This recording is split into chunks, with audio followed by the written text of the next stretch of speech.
Hello and welcome to BlueTube, where we talk all things blue. And welcome to the very final episode of Transfer Talk for this summer's transfer window. And I know this actually isn't deadline day because by the time this video is uploaded, it's probably about 2 days after deadline day. And I apologize for that because this video is probably going to be about an hour. So to upload that is going to take me about 8 or 10 hours because my internet is slow. And when I was in Korea, it was fine.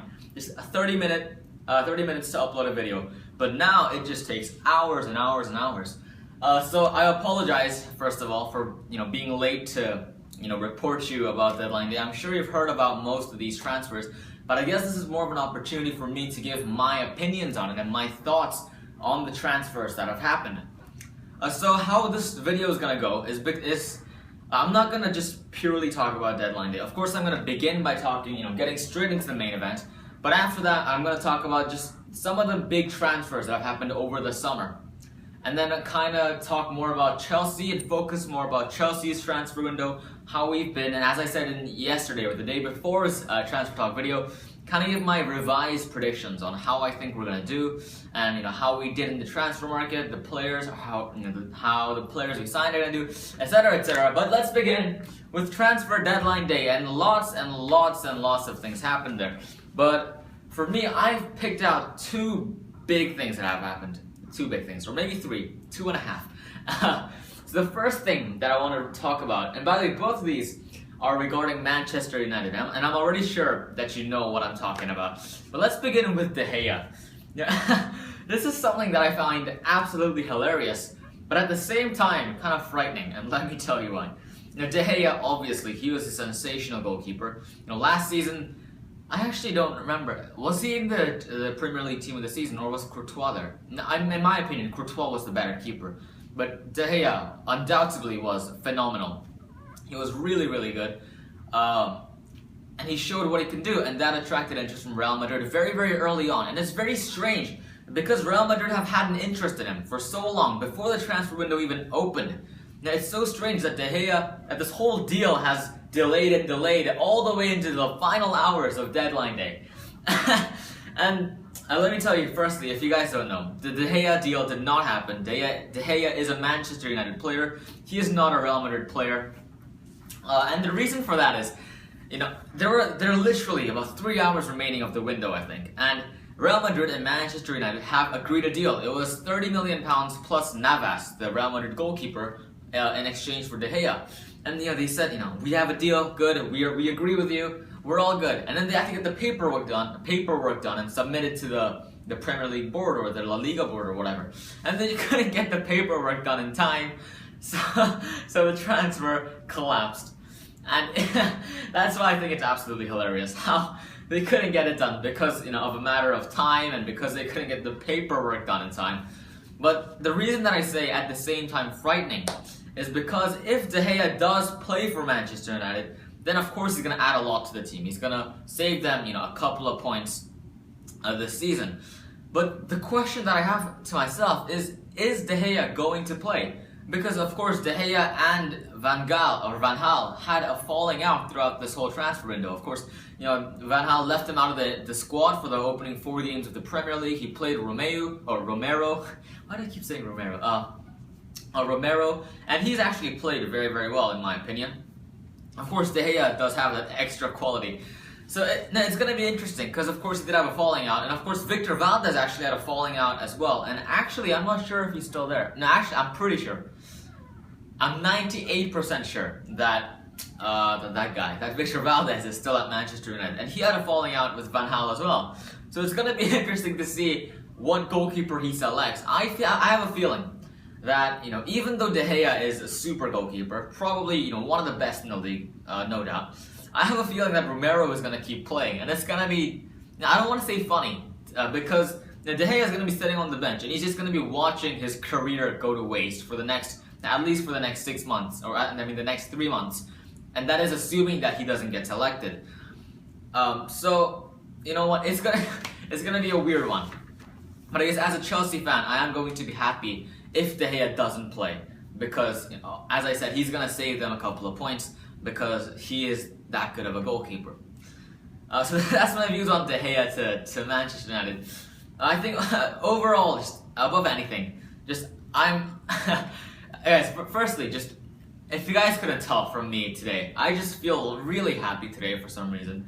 Now, I wasn't expecting to feel happy because Chelsea-wise, really nothing happened. We didn't get Pogba, we didn't get Stones, we didn't get Marquinhos, we didn't get anyone. We got Gilobojli, and we got Hector from Reading. I'll talk about them later. That's hilarious. But you know, I'm just in a really good mood. And also, actually you guys don't care about my life, so let me just move on. So that's De Gea. And let's talk about the second thing. And that is Anthony Martial from AS Monaco. For £36 million to Manchester United. £36 million for a 19-year-old that no one in the world knew about in real life, but just for that player that we all bought in career mode. If you got Anthony Martial, if you're playing a career mode, buy that guy. He is a beast. But in terms of real life, you know, he's a 19-year-old. He scored 8 goals in the last season, playing for AS Monaco. He is a good player. He knocked out, you know, Berbatov from that starting 11, so that does, you know, take a certain quality to do that.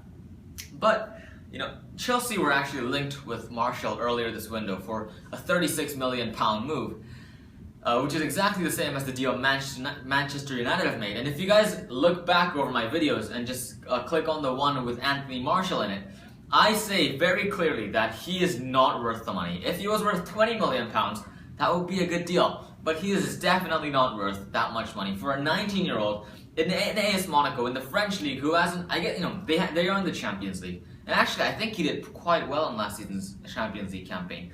But just for an inexperienced player like that, £36 million. But you know what?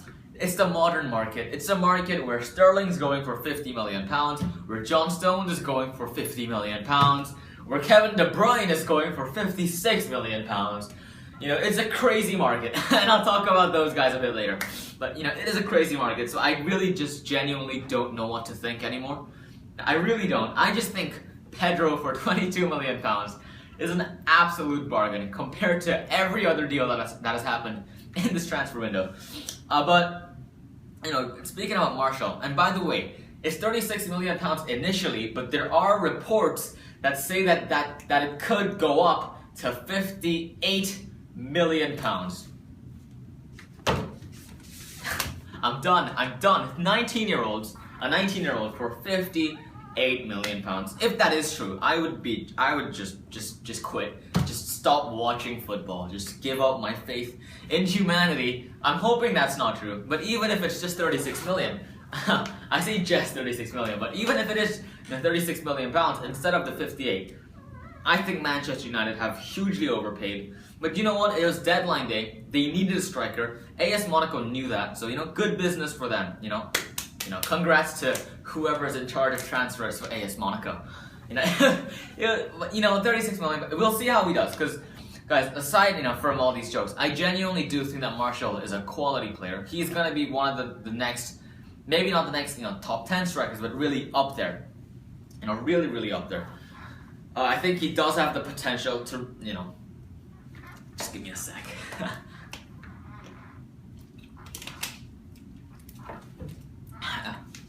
I think he does have the potential to be a phenomenal player. And a lot of people say he's the next Thierry Henry.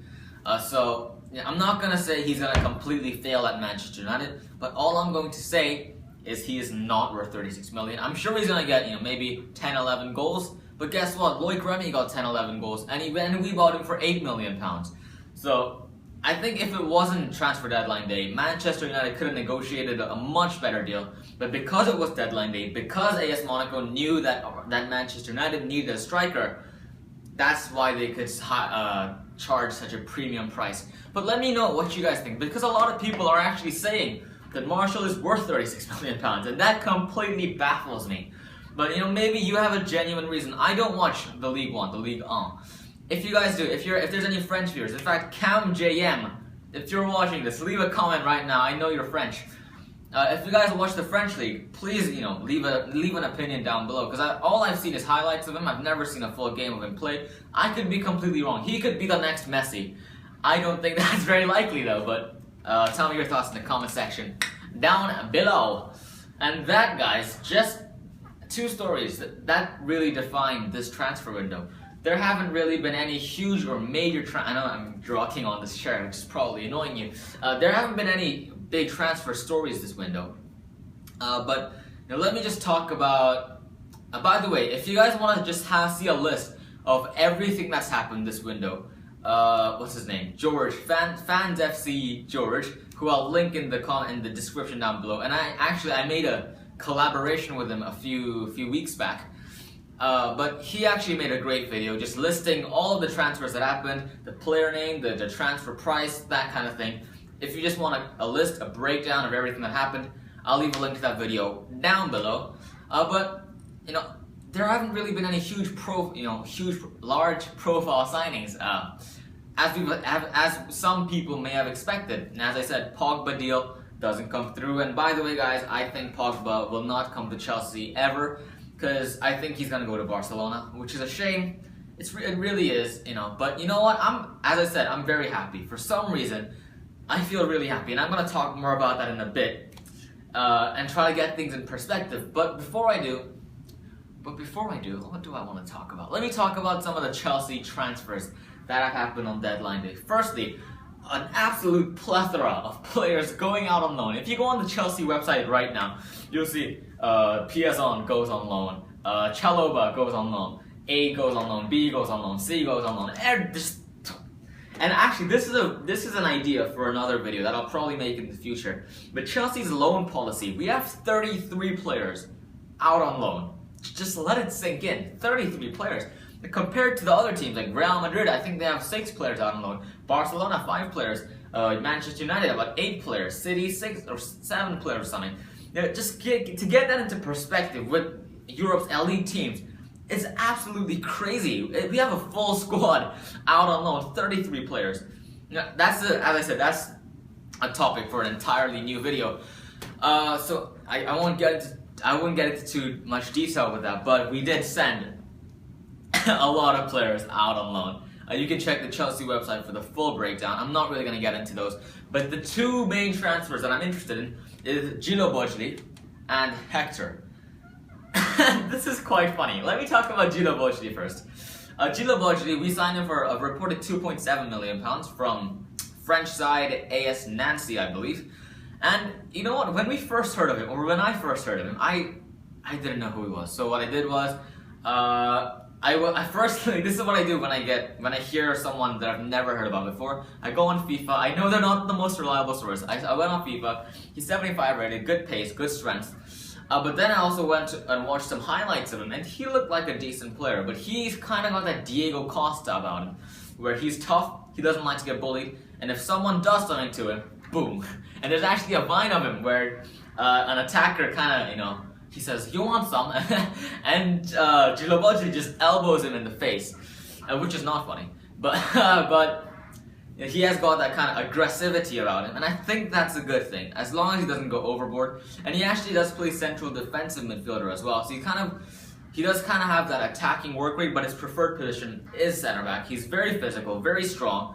In fact, he's really strong. He's 6'4". He is massive. So I do think he can be a good player. Lots of mixed reactions. In fact, tell me your thoughts down below. But I genuinely think that this could be a great deal. And before I go into anything, let me just tell you the entire background and tell you my train of thought as I processed this initially. Now I've had some time to think about it, so I can kind of get a better perspective. But at the time, this is what I was hearing. Firstly, apparently Djilobodji was offered, he's on his last year in his contract, which is why we got him for so cheap. And AS Nancy apparently offered him to Sunderland, to Bournemouth, to Norwich. They just offered him, he's like, please take him for £2 million. And they rejected him. And when teams like Bournemouth and Sunderland are rejecting players, you know they're not going to be good. So initially I was very, very, very disappointed to hear that. And then I found out, and I don't know if this is true, but this is absolutely hilarious if it is. Apparently, Jose Mourinho didn't even know who Djilobodji was when Chelsea made an agreement with AS Nancy, which is just so funny.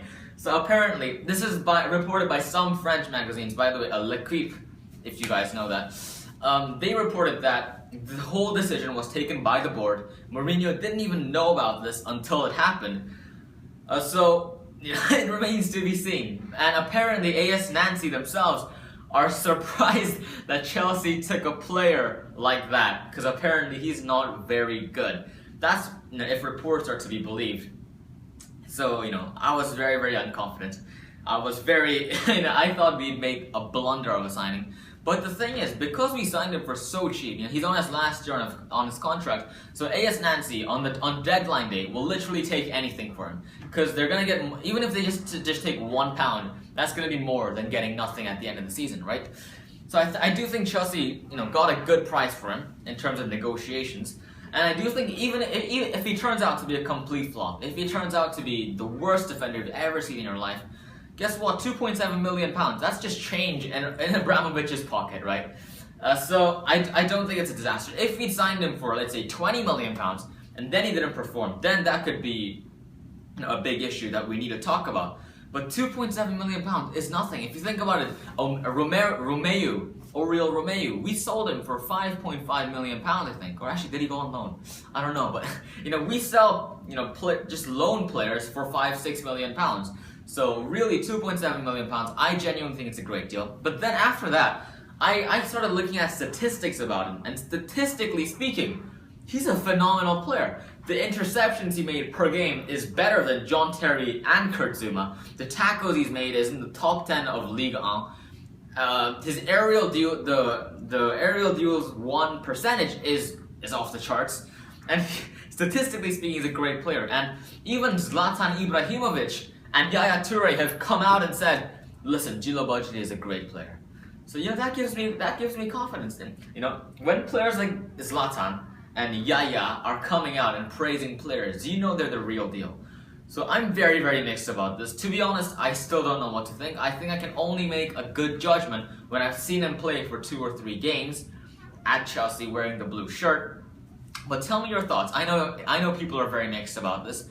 But to be honest, I think if he's good, then it's an absolute bargain. If he's bad, not a problem. It's £2.7 million. And I know a lot of people are saying they're very disappointed we didn't make a big defender signing. And actually, I'll talk about this a bit later. Let's forget about this for now. I'm going to talk about the Chelsea squad in general a bit later and how we're going to fare. But now that we've got all the deadline day stuff out of the way, let's talk about this whole transfer window in general and what's happened in it and some of the high-profile transfers that have happened. And I want to focus on the Premier League only. I know lots of huge transfers have happened outside of the Premier League. Of course, with players like Jackson Martinez going to Atletico Madrid, that's a huge deal. I think he could be, he could terrorize defenses in the Champions League. But because I'm a Chelsea fan, this is BlueTube, where we talk all things blue. And I know this is more of a general transfer deadline day video, but I'm going to try to focus on the Premier League only. So let me shut up and stop rambling and just get focused and get down to talking about the huge transfers that have happened. And let me begin with Petr Cech. And I know he's not a huge transfer. He's only gone for £10 million. But he is a huge player.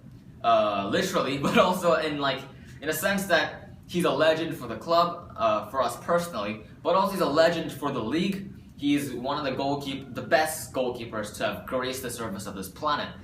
So for £10 million, I know a lot of Chelsea fans are mixed about this too. A lot of mixed reactions from Chelsea fans this window. And where am I going with this? I want to just give my thoughts on it. I personally, and I think I said this before as well in one of my very, very early transfer talks, but let me reiterate the point that I'm happy if Cech's happy. And if you guys watch 100% Chelsea, you'll know exactly what I'm talking about. Louis said, hashtag, if he's happy, I'm happy. And you know what? I completely agree with that. Cech for personal reasons, and some things in life are more important than football. I completely understand that. His wife was settled here. His kids were, had their friends in London. They were going to school here. Their life was settled in London. And so, for such a legend of the club, and Mourinho said this as well, he's proud to be at a Chelsea club that can offload him to a direct rival because we care about the player, because we genuinely care, about the player as a person more than we care about him as a player. And I think that's very, very big of Chelsea and really, a representation of, Chelsea, of what kind of club we are.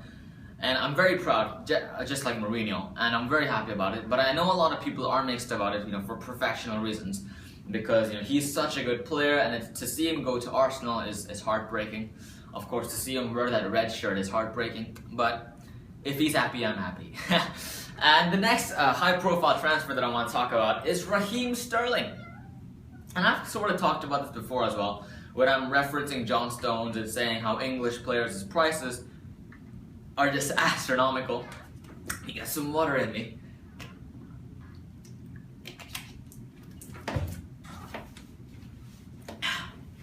Yeah, so, astronomical fees for English players, and if you guys, I'm sure you know, if you guys don't know this, just get out of this channel. Come on, bro. You should know this. £49 million for Raheem Sterling to transfer from Liverpool to Manchester City. And initially, when I first heard this, I was like, £50 million for Raheem Sterling. That's just absolutely insane. That's crazy. That's just blasphemy.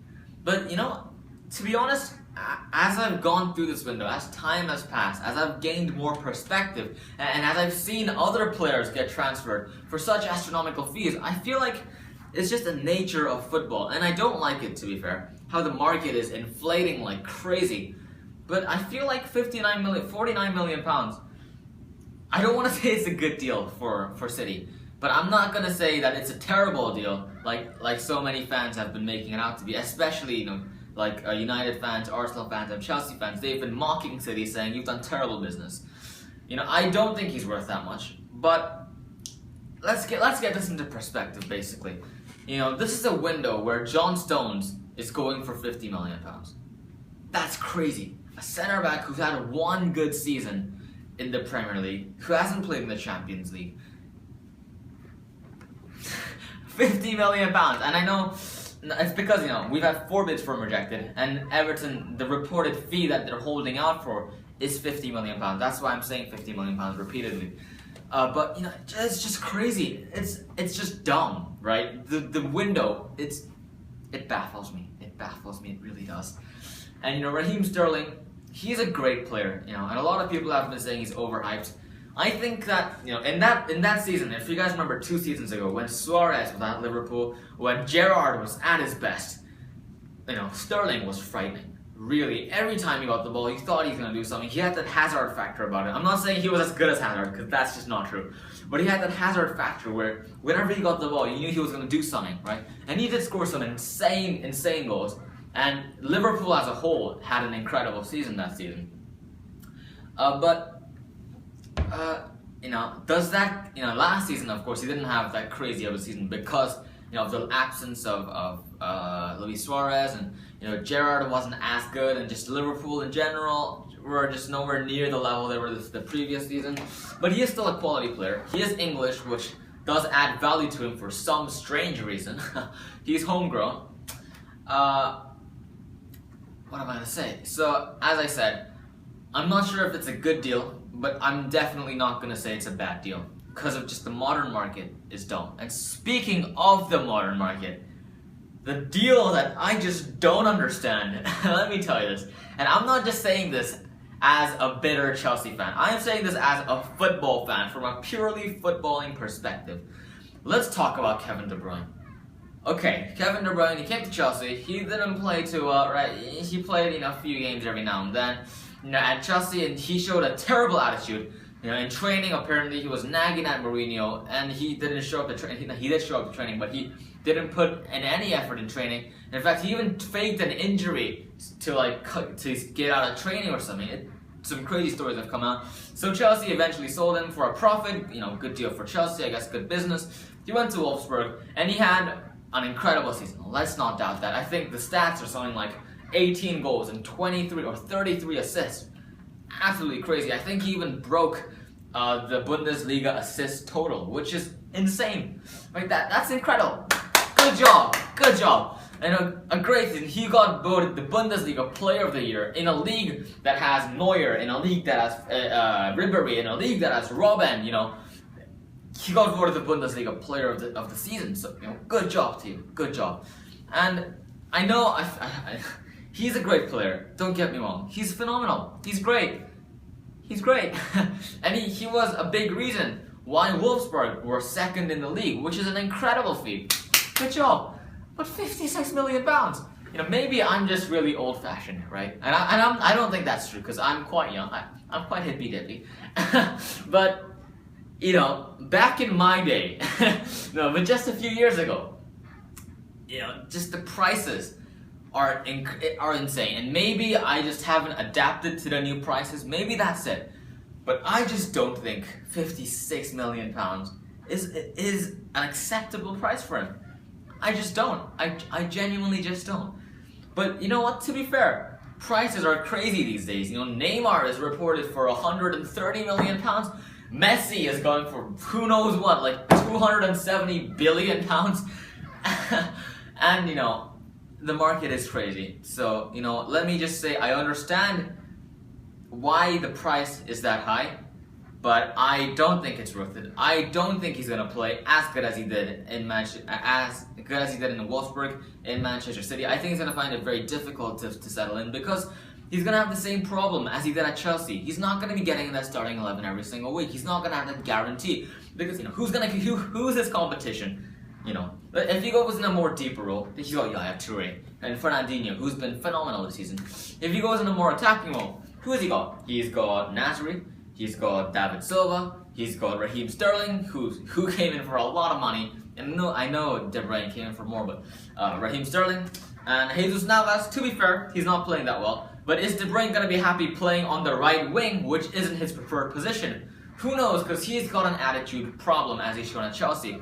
So I genuinely don't think he's gonna, be that good of a player. I don't think he's gonna be a flop.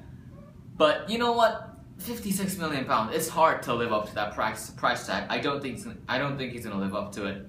But you know what? Best of luck to him. It'll be interesting to see how he does. He is the Bundesliga Player of the Year. I guess it'll kind of get us more of a perspective on how the two leagues are in terms of Bundesliga versus the Premier League. It'll kind of bring us a different perspective to that. But my perspective is that he's not worth it. What other transfers were there? Big transfers in this transfer window. Of course, there was the Pedro deal for Chelsea, which I've talked about. I made an entire video talking about it. So you guys can go check that for a more in-depth talk. But just very, very briefly, I think it's an absolute bargain, especially in today's market. Phenomenal deal. And just to hijack Manchester United is just the cherry on top of the cake. Very, very happy. No complaints there. Granovskaya, I love you. Mourinho, I love you. Abramovich, I love you. I love all of you. I just love you. Just. What other deals were there? I'm trying to think of this from the top of my head, guys, and I'm not good at this. I think that's kind of all of the high-profile transfers that have happened in the Premier League. And I'm actually, no, hold it there. Let me go in terms of Manchester United. They have made a ton of signings. Absolutely crazy. Manchester United, where do I begin? Let me just go over the signings. Of course, they made the signing of Darmian, which I think he's a great deal. I think he's one of the players that turned out to be a good signing for a good price for United. Depay, he's a quality player, £30 million. I think he's worth it. Willian, we bought him for £30 million. And I think, Depay is probably at his prime, is going to be better than Willian. At the way he is now, I feel like he's at a similar level to where Willian was when we first bought him. So, £30 million, good deal. Fair play to you. Morgan Sijling came for how much? 25, £30 million. I think that's a decent deal. One of Manchester United's problems last year was that holding midfield role because Carrick wasn't, as good as he was, in previous seasons, and he's been instrumental in United's success, of course, in the past. So I think they did need to bring in that holding midfield role. Of course, they brought in Fellaini a few seasons back. Yeah, I think that just says it all. So Morgan Sijling, I think that's a good deal. Schweinsteiger, £12 million. Fair play. And of course, Van Gaal. He has that Bayern Munich connection because he did coach them for a while. So Schweinsteiger, I think that's a brilliant deal. I know he is getting old. He is, a bit injury prone, but he brings a quality and experience that really not a lot of players in the world currently can bring. I think especially in the big games, in the big Premier League clashes, but more importantly in the Champions League, he's going to add an extra edge to them. And I think that's a quality signing for Manchester United. Good job to you. Marshall, I've talked about him already. Is that it? I feel like there's a lot more that I'm missing out. Guys, I'm sorry, my memory is terrible. I should have been more prepared. But hashtag laziness. And by the way, I didn't go to school today, so I'm knackered right now. I'm gonna talk more about that in tomorrow's vlog, but that's got nothing to do with this, so let me move on. That's in terms of Manchester United transfer. Then, what did I just say? Let's talk about Manchester City transfers. I said Raheem Sterling, De Bruyne, and also I forgot this final guy, Otamendi. Otamendi coming from the La Liga. I don't know why I just said it like that. But Otamendi, £32 million, is it? I can't remember.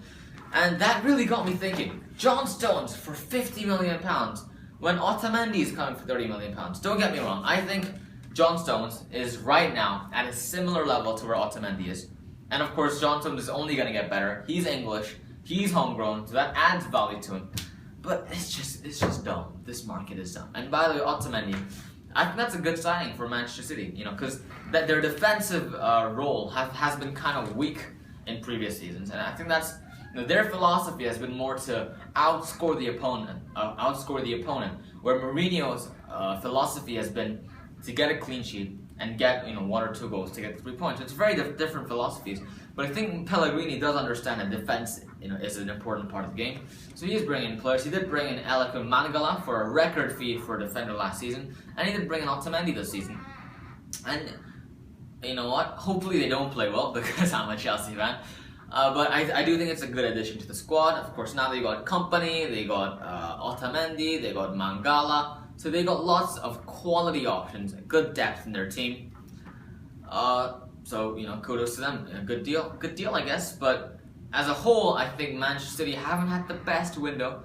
No, they have brought in quality players. Don't get me wrong. Sterling, quality. De Bruyne, quality. Otamendi, good. But they spent £150 million on those players, I think. Or actually, maybe they brought in one more player, who I can't think of. But they spent an astronomical fee, and financial fair play has just gone out the window. It's been like this for a few seasons. Chelsea have kept to financial fair play. We're classy people. We don't. We follow the rules. We obey the rules. But then there's just PSG with their massive pile of cash, and Manchester City with their massive pile of cash, and just have it, just take it. It's too heavy. I can't walk. I can't move. So I don't really exactly know what's happening with financial fair play because it seems like no punishment is being made. I feel like UEFA have to really knuckle down on this, or no one's gonna take it seriously in a few years. But that's an issue for a new video as well. But I feel like that's all the high-profile transfers that happened in the Premier League this season.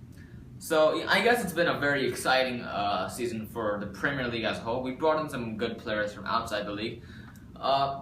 So it'll be great to see how the season goes with these players and how they perform in the Premier League. Because a lot of people do say the Premier League is the toughest league in the world. It's different from playing La Liga, it's different from playing Serie A, different from Bundesliga. It's physical, it's tactical, it's fast-paced. So it'll be interesting to see how they fit into the Premier League. And before I just talk about the Chelsea windows, I want to talk about Arsenal for a little bit because I find this too funny. I find this just... and I'm sure you've already heard of it. Arsenal, their only signing this window has been Petr Cech from from Chelsea. And I thought from day one they signed Cech. And I thought, this could be potentially one of the greatest Arsenal windows of all time. They bring in Cech, they bring in Benzema, they're set, they're good to go. They have quality, and they bring a holding midfielder like Busquets, who they were linked with, and then they're good to go. And everyone was saying they have the potential to win the league this season. And now, everyone is just laughing at them. They're just like, who is this Arsenal team? And Arsene Wenger, by the way, if you guys don't know, on Twitter, hashtag Wenger out, or Wenger out, was trending worldwide, and I actually don't know, I don't think this actually happened, but there was a rumor that there was going to be a protest outside the Emirates Stadium when the window closed, and that just sums it up. And let me tell you this statistic, which is just going to blow your mind. Arsenal are the only club in the top 5 leagues in football, the only club that hasn't signed a single outfield player this transfer window. That is astonishing. That is astonishing. And You know, a lot of Arsenal fans are angry. Some of my friends who are Arsenal fans are not very happy, and understandably so, because I'd be infuriated. They had so much potential. They got off to such a great start, signing Petr Cech, you know, permanently fixing, you know, that problem that they've had in recent years. You know, they've never really had that world-class goalkeeper that Chelsea and United have, and, you know, to be fair, City have had, you know, in the last 2 seasons, and, you know, and everyone was, and all the Arsenal fans, if you guys remember, just a month ago, they were saying, we're gonna win the league, we're the best club in the world, but I don't know what I'm doing. But now they're just saying, hopefully we'll just qualify for the Champions League. So it's just funny to see the change in their thinking.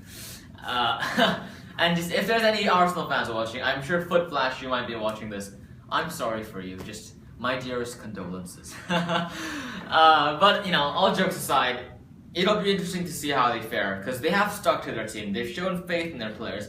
But as Chelsea, I found out, sometimes faith cannot pay back. So, yeah, in my predictions video, which I will link maybe, I'll probably link it in the description down below, because I think it's relevant to this video. But in my Premier League predictions video, I said Chelsea first, City second, United third, Arsenal fourth. And actually, a lot of people kind of disagreed with that, because a lot of people were saying Arsenal's gonna win the league, Arsenal's gonna come second, you know, Arsenal's gonna do this and that. But I feel like I'm kind of good. I'm not trying to brag or anything, but I feel like I'm good at trying to gain perspective on things. And I feel like what people forgot is that Arsenal have an average squad and my voice cracked. An average team. And I'm sorry for any Arsenal fans watching this. You know, I hate to, you know, make you mad, but at the same time, I'm very happy to make you mad because I'm a Chelsea fan. So, you know, we'll see how they do. You know, enough about Arsenal. Let's get into all things blue, because this is BlueTube, and get into the Chelsea signings. And actually, I feel like I lied to you guys. I said I was going to talk about Hector from Reading, but I didn't talk about him. This is the most unorganized video that I've ever made in my life. Gila Bodji, £2.7 million. The other transfer we made on deadline day, as I've mentioned briefly, is Hector. Centre back from Reading, £4 million, Jamaican centre back. And what we've done is we've bought him, and we immediately sent him back on loan to Reading. And just I just don't understand, Abramovich, what are you doing?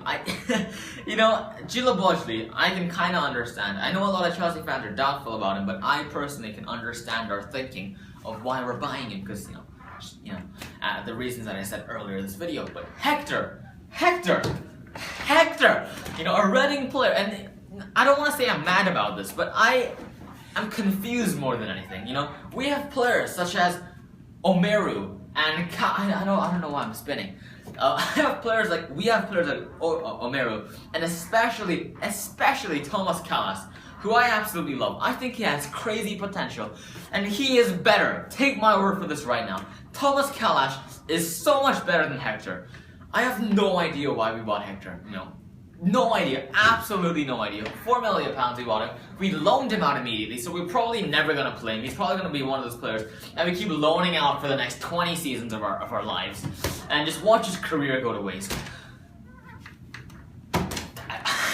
That just sums it up. I just don't know. I don't understand. I think it was a terrible deal. You know, and just what does this say about the chances of players like Omeru, chances of players like Christensen, of Chalobah, of I know Chalobah's more of a midfielder, but he can't play centre back. You know, of especially Thomas Callas, who I think has got so much talent. What does that say? You know, their chances are being reduced by every player that we buy, with every centre back that we buy. I just don't get it. Are we just not enough? Are we just not faithful enough to the talent that we have at our disposal? Are we not confident enough of our academy players? Because take my word for this right now, and I'll probably make another video talking about this in more depth. But the talent that we have out on loan is some of the brightest prospects in European football. It really is, and a lot of people say this, and this annoys a lot of Chelsea fans, but it's true, and I admit it. Chelsea have ruined a lot of players' careers. We've shattered potentials. We've completely destroyed players who had the potential to be incredible. And I don't want to get into this. I was happy before. Let me keep a smile on my face. So that is the transfer of Hector. I don't get it. Maybe you do. Please try your best to explain this to me in the comment section down below, because I just don't get it. And if you agree with me, comment down below, hashtag what in the world is Hector doing at Chelsea? That's probably not going to be a thing, but you know what, just tell me your thoughts on Hector. I'm very confused. And now, I know it's been a long video. It's been a long video, and I'm sorry that you had to hear that. But it has been a long video, but you gotta stick with me for a few more minutes. And by a few more minutes, I mean probably then 20 or 30 minutes. And guys, it's painful for you to watch this, but it's even more painful for me to film this, because you don't understand, to upload this video is literally going to take me about 12 hours. Because my internet is slower than Mertesacker, right? That says it all right there. But let me talk about the Chelsea squad. Let me talk about Chelsea's window, about their squad, and just get into it. So Chelsea squad, Chelsea transfer, let me talk about them first. The whole window, we signed Begovic, a replacement for Czech, which I'm very, very happy with. He's a quality player. He's shown that. Chelsea fans were kind of doubting him at the beginning, but he's shown in the time that he's come on, he's a quality player. He really, really is, and he can fill Czech's boots, I'm pretty sure. Second player that we signed, Falcao on loan. I've made my views on this very clear. I'm very happy about him. I love the guy. I'm very, very happy he got his first goal, and hopefully it's just the first of many more to come. Very, very happy with that. And of course that was in response to Drogba leaving, and we've kind of had a one-in, one-out policy going on at Chelsea. And the theme continues with Baba Rahman. Of course, we sold Felipe Luis and we brought in Baba Rahman for a very similar price. I think we sold Felipe Luis for about £15 million and bought in Baba Rahman for £17 million. A younger player who was one of the best in the Bundesliga last season in his position. I think that's a quality deal, and you know, we haven't had the chance to see him yet because of Ivanovic. But you know, hopefully he does play against Everton. Hopefully Ivanovic goes to the bench, at least for the next game. Because I'm really excited to see Baba Rahman. I've heard so many good things about him. I've seen good highlights from him, quality clips of him last season. I do think he can be a great player, and I think I'm very happy with that transfer. The next transfer we made was Pedro, and as I said, £22 million, especially in the modern transfer window. Absolute bargain. Absolute bargain. If, you know, Pedro, because he requested to leave the club, if he hadn't done that, I'd say he's worth £40 million.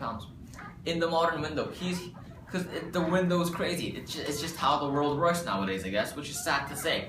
But we got him on £22 million on the cheap. His debut has been incredible. Of course, against Crystal Palace. You know, to be fair, none of the players played particularly well, but let's get that out of our brains. I'm looking forward to seeing him play, and I think similar to Schweinsteiger, he has that winning mentality. He knows what it takes to win. He's got that experience playing at the highest level with the highest players against the highest players, and especially he's going to help us out a lot in those huge Champions League clashes. Hopefully, we can have a long run this season. And aside from that, we've had Gilo Bojli and Hector on transfer deadline day, along with about 30 players going out on loan. But that kind of sums up our window, and you know, it's a relatively quiet window for us compared to the likes of City, compared to the likes of United, who spent over £100 million each. We've spent about £70 million, I think that's the official price. You know, which is a lot of money, but you know, for a club like Chelsea, you know, compared to the other teams that we're competing against, it's not a lot. And you know, throughout the whole window, I was feeling frustrated. I said, no, we need to sign Pogba, we need to sign Lacazette, we need to sign Griezmann, we need to sign Witsel, we need to sign John Stones, we need to sign Marquinhos. And I was so, you know, nervous about it. I said, you know, we need to sign this guy, we need to sign this guy. But what I found out was I had like a profound moment of just understanding, a revelation, where I thought to myself, you know what, the players that we have are quality players. They won us the league last season. They you know, gave us a very, very successful season, and we had a quality season last season. No one can deny that, and it's the same players. And what's happening now? And I feel like, you know, as I said, it's important to get the grand perspective, the bigger picture, see see the forest through the trees. I don't know what's happening to me, guys. I'm gonna die. But anyway, you gotta see the bigger picture. And I think this is just form. And as they say, as the saying goes, form is temporary, class is permanent. And hopefully the class of these players can shine through. Because really, just look at the team that we've got. Courtois, Baba Rahman, Azpilicueta, John Terry, Kurt Zouma, Gary Cahill. Solid players. In fact, the best defense of the Premier League last season, of course with the absence of Baba Rahman. Our midfield, Matic, who was hailed as one of the best midfielders in the Premier League. Fabregas, the same goes for him. I think he had the most assists in the league last season. You know, Hazard, PFA, Premier League Player of the Year. Willian, who's been a solid worker all around. I don't think he's at the world class level that Pedro and Hazard are at, but he's a great worker. If he just adds some goals to his game, he can be a quality player. But nonetheless, he won us the league.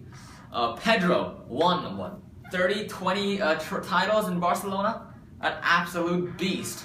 Oscar, who we all love, we just love him. He's an incredible player. And this season, I'm hoping it's going to be his breakthrough season.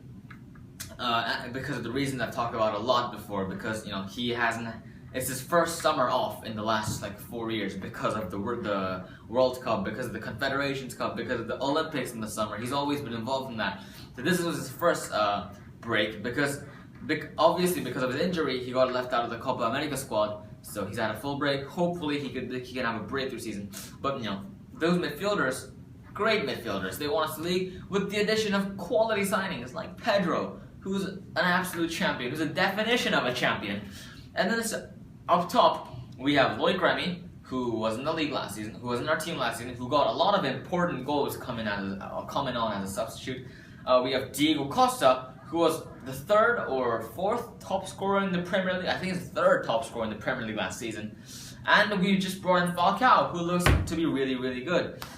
And that's a really, really solid side. And from a better perspective, I feel like let me talk about 2 transfers that could have happened but didn't happen. And a lot of Chelsea fans are really, really sad about this, are really upset about this, they're disappointed about this. But it's the failure to sign Paul Pogba and the failure to sign John Stones. And let me give my view on this right now. I'll save the best for last. I'll start with John Stones. John Stones, I've always said I'm unsure about him. I said he's not worth the money. He's not worth the money that's being thrown around. It's just absolutely preposterous. But we were being linked to the Varane. We were being linked to Marquinhos. And by the way, in transfer deadline day, we made 2 bids, not 1, but 2 bids for Marquinhos from PSG, and both were turned down. But a lot of people were saying we need a center back, we need a center back, we need a center back, or we're gonna lose the league. And let me admit to being guilty of that thought as well. But getting some perspective on this, Kurt Zouma, quality.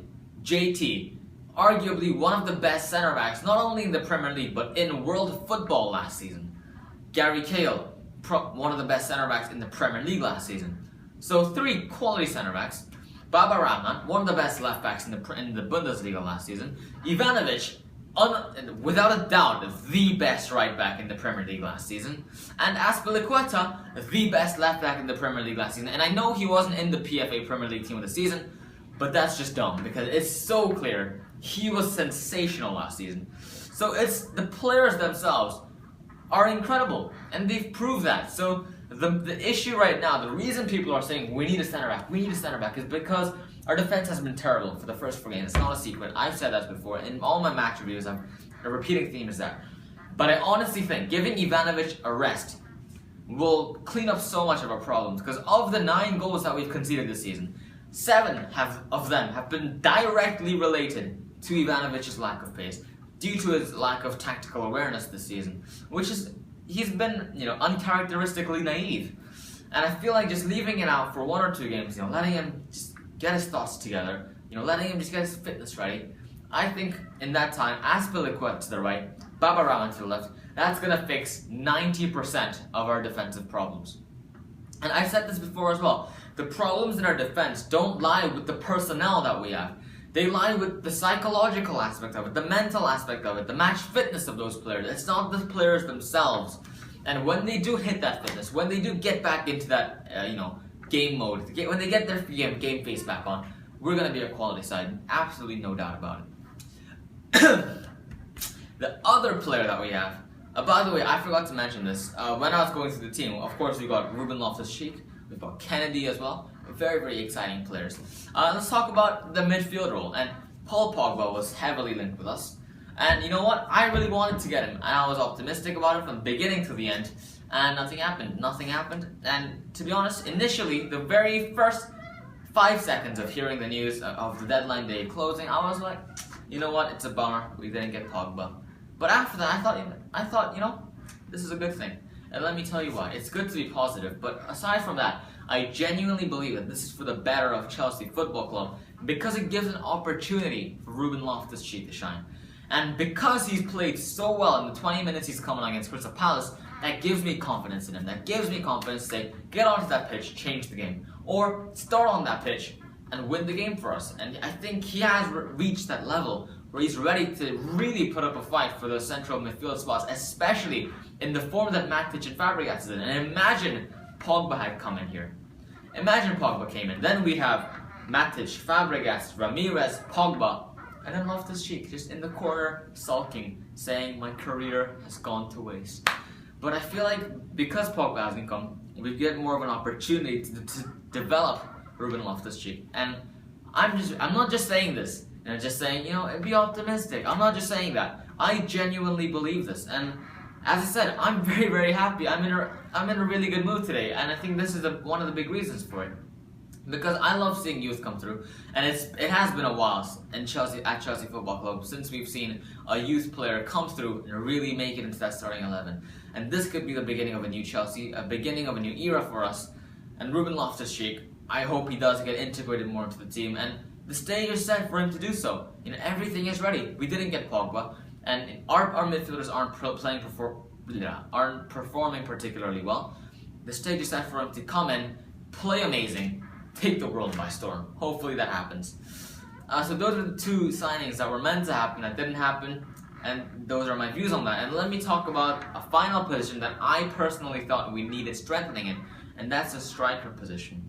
And I told you, Diego Costa, he goes up and down in form, but also he's injury prone, which is the big thing. And when he gets injured, we're left with Falcao and that guy, and Loic Remy. And Loic Remy is great at coming on as a sub, but he cannot start a game to save his life. For some reason, he can't. So when he comes on as a sub, he brings an extra energy, that extra pace to the game, which kind of unsettles defenders. But to start a game, he's just not good enough. Falcao, he's on loan, he's a good player, and I feel a lot more confident in Falcao than I do in Loic Remy, but he's not like a world-class player at the same level as Diego Costa, or at least for now. Maybe a few seasons ago, it's a completely different story. But for now, he's at a different level to players like Costa, Benzema, Lewandowski, So I was saying, maybe we need another striker, but guess what? We have Kennedy, and I know that's not his preferred role. But when Diego Costa is injured or not performing well, and maybe like Remy can't start a game, and Falcao isn't performing too well, we do have an extra wild card we can play in the form of Kennedy, and he is more of a winger. He likes to bomb up and down in the wings, but he can play striker. And as I said, it opens up opportunities for youth, and that's the main thing that I'm so excited about this season. To see these young players, to see players like Ruben Loftus-Cheek, to see players like Bertrand Traore, to see players like Kennedy make it into the team, and of course Kurt Zuma, but that's kind of happened since last season. I feel like it's going to be an incredible season to watch them, to watch them progress through the season. It's going to be very, very fun. It's going to be very, very interesting, and I'm really, really looking forward to it. And to be honest, that's one of the biggest aspects of the season that I'm looking forward to personally, to see the development of these young players. But tell me what you guys think in the comment section down below, because I know a lot of you may agree with me, but at the same time you may think, it's good to get youth players in, but if it's going to cost us winning the title, then is it really worth it? But I think opportunity is always great. And the fact that Pogba and Stones and a striker hasn't gone to Chelsea, may have made some Chelsea fans feel a bit gutted, but at the end of the day, I have a smile on my face, That's a scary smile. I have a smile on my face. I'm very, very happy. And, you know, deadline day has been a good one. And this window, you know, throughout the whole window, all I've done is complain. All I've done is whine and whine and whine. Say, Chelsea aren't signing everyone. Look at City, look at United, look at, you know, whoever. But the window's closed. As I said a billion times in this video already, I'm happy. I'm just very, very happy. Tell me your thoughts in the comment section down below. Do you think this transfer window was a good one for Chelsea? And I know that's a big question to ask, but just a simple answer will do. Because I know a lot of people will be thinking, I agree with you, but you know, Chelsea's window last season was a lot better. And to an extent I agree with that, but at the end of the day, we signed a quality replacement for Felipe Luis, a quality replacement for Petr Cech, and an absolute champion in Pedro, who I think could be just incredible this season. And it's been a good season. It's been a good window for us. Now, hopefully, we'll start playing well and we'll start winning games, so that my claim will be justified. But that remains to be seen, guys. And thanks for watching this video. I know it's a long video. If you made it to the end, congratulations. I don't know. I want to give you something, but I can't because this is a video, of course. But congratulations. Good job. I appreciate it for you watching it through this whole video. I hope you enjoyed it. As I said, tomorrow I'm gonna make a vlog kind of explaining things because this channel is going to be very inactive in the next 2 weeks or so. I'm gonna explain everything tomorrow. So all will be revealed then, but until then you will have to deal with the mystery of that. But thanks for watching, guys. As I said a billion times, this transfer window, I'm very happy about it. Tell me your thoughts in the comment section down below, and I'll catch you guys later. Stay blue.